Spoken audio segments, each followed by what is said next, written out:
welcome back. Today I am going to do a turbid mash. Turbid meaning cloudy, opaque, thick with suspended matter. But before we get started and get into the how, first let's get into the why, because why would you want to have a cloudy wort? Now if we look at a standard mash for a lager or an ale, we focus on breaking down sugars. The Saccharomyces yeast we use for lager or ale only has the ability to break down the simple sugars. So in a normal mash we focus on breaking down the long sugar chains into smaller ones. And then we play a little bit with the mash temperature, you know, to favor alpha or beta amylase, the main enzymes in our wort. So we create this mixture of fermentable and non-fermentable sugars. So we have a drier or a little bit of a sweeter beer. Now we could do a similar mash when brewing with Brettanomyces, but as soon as you unleash the beast in the same wort, well, it wouldn't stop at just those simple sugars. You know, the Brett can release its own enzymes, and then suddenly next to alpha and beta amylase you got things like alpha glucosidases chopping down long sugar chains into smaller ones. So then the standard mash temperature also doesn't really matter that much because, well, Brett can finish the job anyway. So a lot of those sugars that Saccharomyces will leave behind will eventually get eaten, and then you get a super dry beer, which is great for, you know, a Brett IPA or a Saison, but that's not what I want to brew. Because, you know, a Brettanomyces is capable of so much more. You know, it can release beta glucosidases, enzymes that can break down otherwise flavorless molecules from malt, hops, fruits, and even the barrel it's living in. So by doing that, it can turn non-aromatic compounds into more volatile ones, more interesting ones, and then suddenly you get all these fruity, spicy or floral flavors. And if you really dig into what the Brettanomyces can do, you will find out that it's a very versatile creature. It can create a wide spectrum of enzymes and metabolites, giving you funky or fruity flavors. You know, just don't expect these flavors to pop into existence overnight. You know, a Brettanomyces only creates these flavors because it is such a diehard. You know, it prefers to chew on sugars, but, you know, none left, and it will choose on anything else. But it's very slow. You know, it might take months or years. It is a reluctant chewer. You know, it'd rather not, but give it no choice and it will. And it's this slow transformation that I'm after. I have no idea what my culture is capable of. Do I really know what's inside this bottle? No, I have no idea. I can see it though. With my little El Cheapo Kids microscope I can see it. I can tell you it looks uniform and pretty, but that's it. You know, unless you have really proper lab equipment, you cannot identify your yeast. It's pretty though. Okay, put some slurry on there. Oop. And now let's see if I can get this on my telephone. Yes, yes. Ooh. Yeah, that looks pretty. It reminds me a little bit of hair mango. Yeah. Let's switch to that.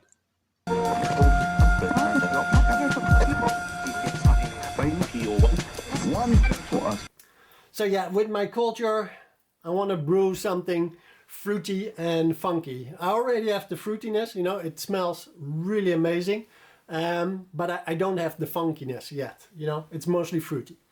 And that's the reason I want to make a turbid mash. You know, I want to add as many components as possible for the bread to chew on, and then also give it food for a long time. So whatever my culture is capable of converting, I want that to happen, you know, and then the more raw material, the more funk potential. All the stuff my bread can slowly chew on and hopefully give me the funk that I want it to give me. Because I want to have the funk.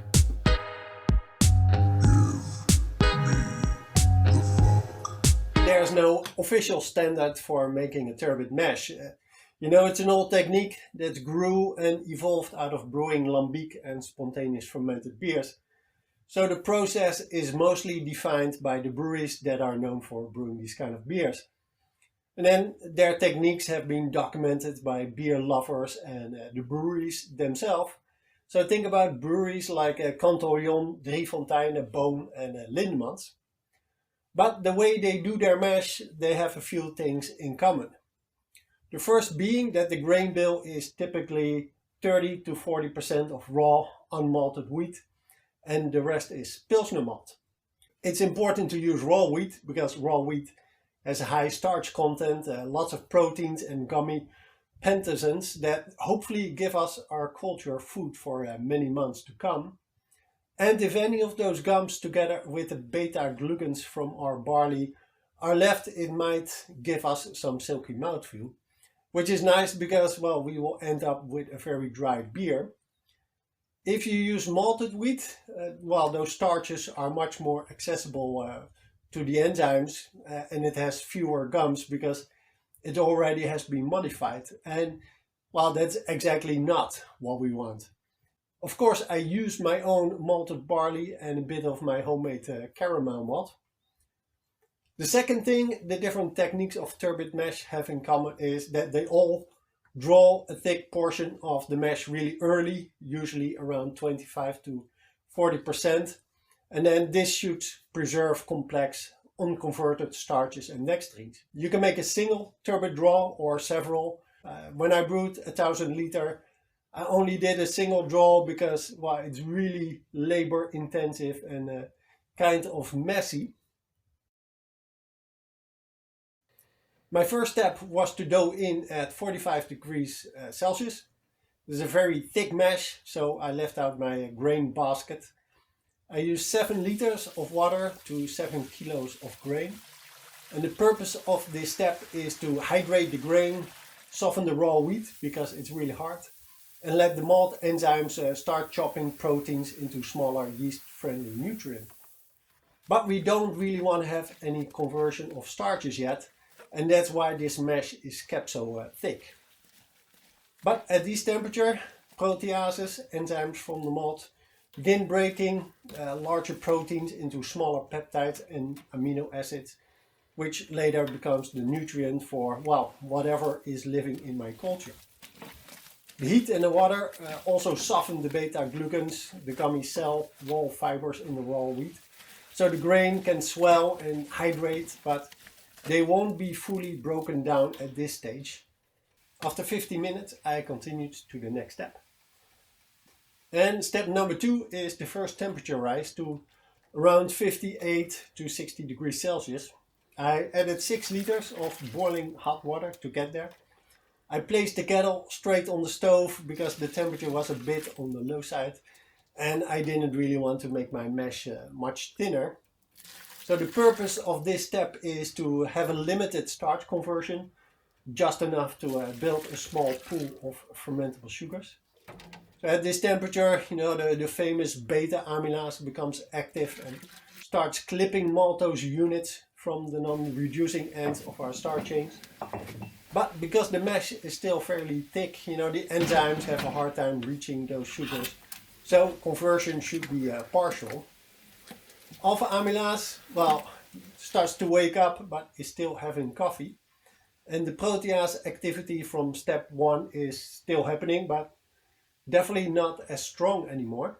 So after this rest, we have a small mixture of maltose, maltotriose, dextrins and short sugars.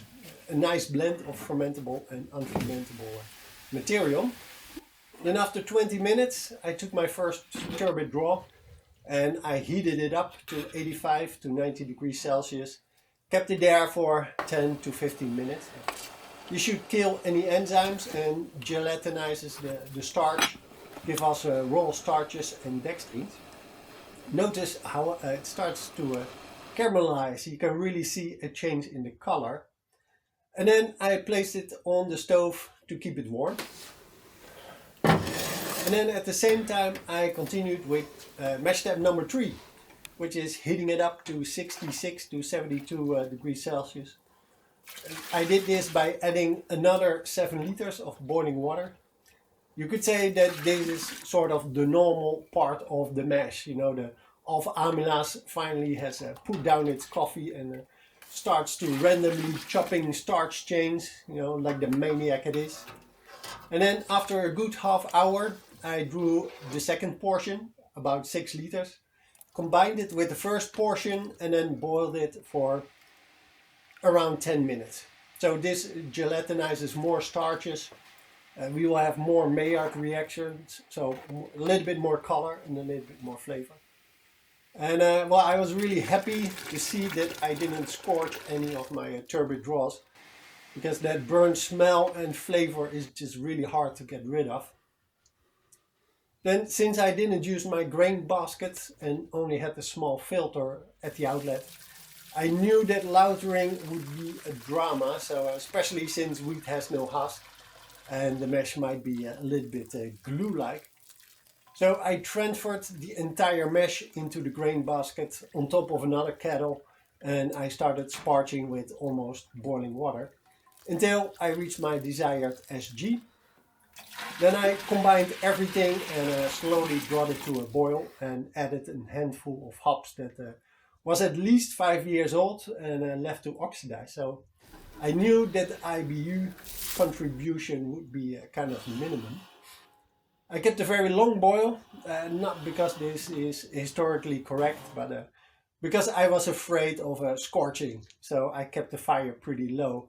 And then after cooling, I let it sit for 45 minutes, you know, to let the trop settle down a little bit more. I was pleasantly surprised by the color, by the way. And as you can see, a lot of trop in the kettle, but no scorching. I did reach my target SG, but OMG did I not reach my volume. I guess after brewing so many times, it's easy to grab familiar numbers even when you shouldn't. But finally I had a wort to add my culture to. We have a result! Always nice to have a result. And I'm actually quite happy with it. And it's also already really active. I mean, I knew that my yeast was active, but it's nice to see that it also likes to live in this bottle. A few things to consider though if you want to do your own turbid mash. The first being that raw wheat is just really tough. So if you're going to crush it, maybe mix it in with some barley and first run it through the mill with a wide gap and then do it a second time and then with the normal smaller gap. If not, you might run into some trouble there. Number two, since raw wheat is really hard, the first step in your mash is actually a really thick dough in, and it's not about conversion, it's really about softening up your wheat. So the first turbid draw that you take is from this really thick soup.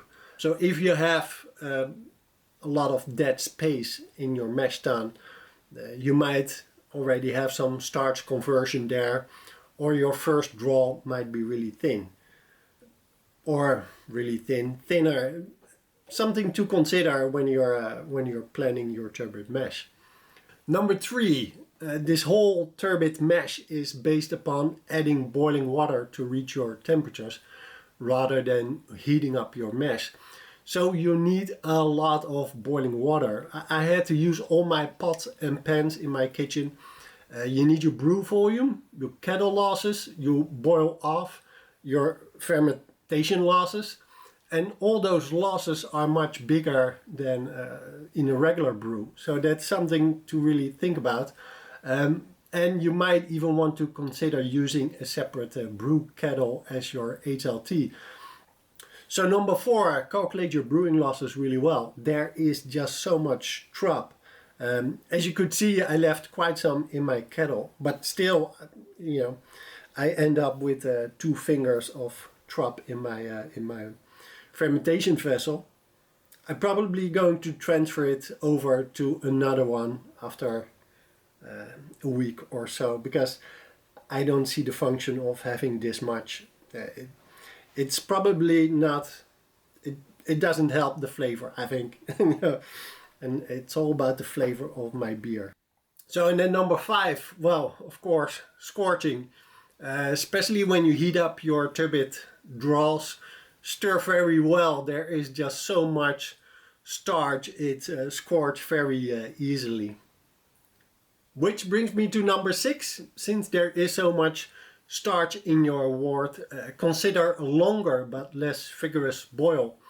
I know historically a boil after a turbid mash is very long, many hours, and mainly because they would sparge very long.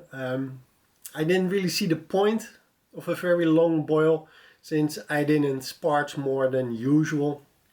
But for me, the risk of scorching was the reason for a long boil. And it did take a long time before my mash didn't smell like a vegetable soup. So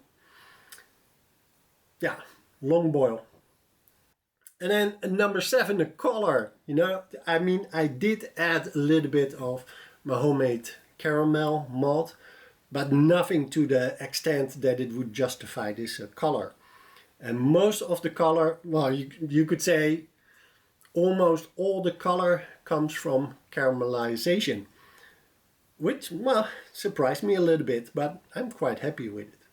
I hope it turns out a little bit red, because I like red better than brown. Alright, next time I will be brewing a black wild ale, because I still have some yeast left. And once I made a barrel-aged Brett stout before, and yeah, it's really one of my favorite beers. No funk, but just super dry and fruity. Almost a little bit like a super dry Rioja. Really nice. So that will be my next project, I think.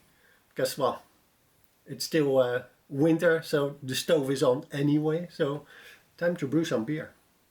Alright, see you next time. Give me the fire.